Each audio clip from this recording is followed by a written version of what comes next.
तुम्हें कितनी बार बताया है मेरे तैयार होने से पहले मेरा नाश्ता तैयार हो जाना चाहिए। शादी के 25 सालों बाद भी मुझे क्यों बार बार एक ही बात बतानी पड़ती है। लता, तुम्हें क्या है? तुम तो आराम से घर पर रहोगी, मुझे काम पर जाना पड़ता है। तुम हो कि हमेशा बेवकूफ़ों जैसी हरकत करती हो। अगर तुम ये जानबूझकर करती हो तो याद रखना, मुझसे बुरा कोई नहीं होगा। आज भी प्रशांत का पारा चढ़ा हुआ था। इतना कटु शब्दों से अपना गुस्सा उतारते हुए, गीला तौलिया कुर्सी पर फेंकते हुए प्रशांत गुस्से से लता की तरफ देखने लगा। लता के लिए प्रशांत का ये बेवजह का गुस्सा कोई नई बात नहीं थी। वह महीने में 3-4 बार ऐसे ही लता पर बरस पड़ता था। पहले पहले लता उसका विरोध करती रहती थी, लेकिन जब कई सालों तक प्रशांत में कोई बदलाव नहीं दिखा तो लता ने खुद को ही बदल लिया। अब प्रशांत के कुछ भी कहने से लता को कोई फर्क नहीं पड़ता था। प्रशांत की हर बात वो चुपचाप सिर नीचे झुकाए सुन लेती थी।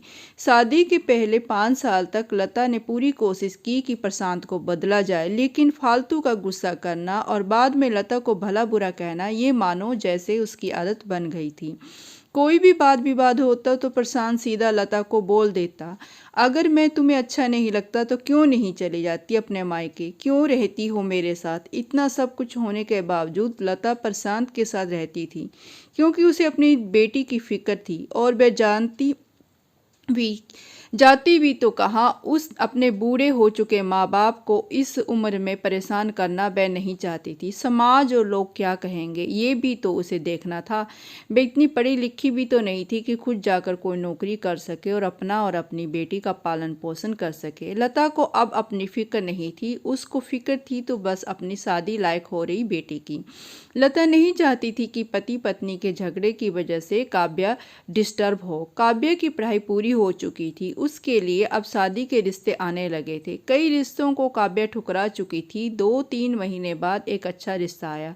रिश्तेदारों और पहचान के लोगों ने भी लड़के के बहुत गुणगान किए थे। प्रशांत एक शाम अपनी बेटी के पास बैठकर उसे बताने लगा, काव्या बहुत अच्छा लड़का है, पढ़ा लिखा है, बड़ा घर है, बहुत अच्छी नौकरी है। ऐसे रिश्ते बार बार नहीं आते बेटा, इस बार मना मत करना। काव्या अपने पिता से ज़्यादा बात नहीं करती थी, शायद डरती थी या शायद नफरत करती थी, लेकिन आज वो अपनी पूरी हिम्मत इकट्ठा कर बोली, मुझे अभी शादी नहीं करनी है पापा, मैं नौकरी करना चाहती हूँ, खुद अपने पैरों पर खड़ी होना चाहती हूँ।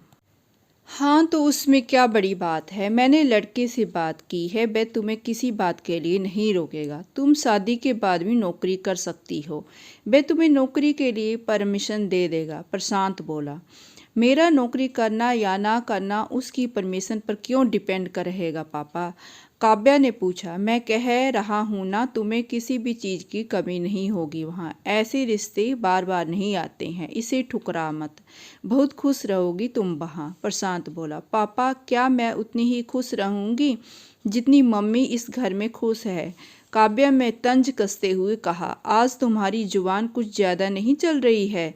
प्रशांत गुस्से से आंखें बड़ी करते हुए बोला, पापा मुझे शादी ही नहीं करनी है, क्योंकि शादी के बाद अगर वह लड़का आपके जैसा निकला तो मैं क्या करूंगी। मुझे आपके जैसा जीवन साथी नहीं चाहिए जो बिना बात के मुझ पर हमेशा चिल्लाए। मुझे कुछ भी अपनी पसंद का लेना हो तो 10 बार सोचना पड़े, कहीं वह नाराज ना हो जाए।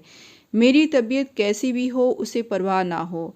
रोटी थोड़ी सी मोटी बन जाए तो घर सर पर उठा ले, उसकी चेक बुक ना मिले तो भी मेरा ही दोष निकाले और हर छोटी मोटी बात पर मुझे मायके जाने के लिए कहे। काव्या ने अपना दिल खाली करते हुए पापा से सब कुछ कह दिया। प्रशांत का गुस्सा 7वें आसमान पर था, लेकिन उसके मुंह से एक भी शब्द नहीं फूट रहा था। वो काव्या को बातें सुना रहा था। काव्या उतना ही बोलकर चुप नहीं हुई। आज पहली बार वह अपने पापा के सामने इतना कुछ बोल रही थी। पापा अपने माँ के साथ हमेशा गलत व्यवहार किया है। आप अपने ऑफिस का गुस्सा बिना सोचे समझे माँ पर उतार देते हैं, कभी इस बात की परवाह भी नहीं करते हैं कि उन्हें कैसा लगता होगा। आपकी बातें सुन सुन माँ ने अपना स्वाभिमान खो दिया। प्रशांत आज पहली बार अपने किए बर्तावों को महसूस कर पा रहा था। वो इतना ही बोल पाया, जो तुम्हारा मन है वो करो, मैं तो इतना बुरा हूँ ना। काव्या ने प्रशांत का हाथ पकड़ा और बोली, पापा मुझे सिर्फ एक सवाल का जवाब दे दो, क्या आप चाहोगे कि मेरा पति आपके जैसा हो? अगर आपका जवाब हाँ है तो मैं कर दीजिए मेरा रिश्ता आज ही, और ना है तो मुझे आत्मनिर्भर बनने दीजिए। प्रशांत कुछ भी ना बोल पाया और वहाँ से चुपचाप बाहर चला गया। आज उसे लता के सामने जाने में शर्म आ रही थी। चलते चलते उसकी आंखों से आंसू बह रहे थे। प्रशांत ने आज से अपने आप को बदलने का निश्चय किया। अगले दिन से लता ने अपने पति से काफ़ी बदलाव देखा। वह सोचने लगी कि जो हिम्मत काव्या ने दिखाई है, वह हिम्मत अगर मैं पहले ही दिखा देती तो शायद आज परिस्थिति कुछ और ही होती।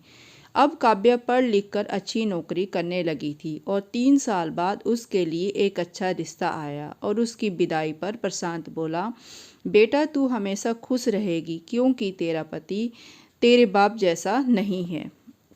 आज की ये कहानी स्त्री का घर थोड़ी सी इमोशनल है, लेकिन इमोशनल होते हुए भी इसका संदेश बहुत अनमोल है। दोस्तों, उम्मीद करती हूँ स्त्री का घर दिल छू लेने वाली कहानी आपके भी दिल को छूने में कामयाब रही होगी।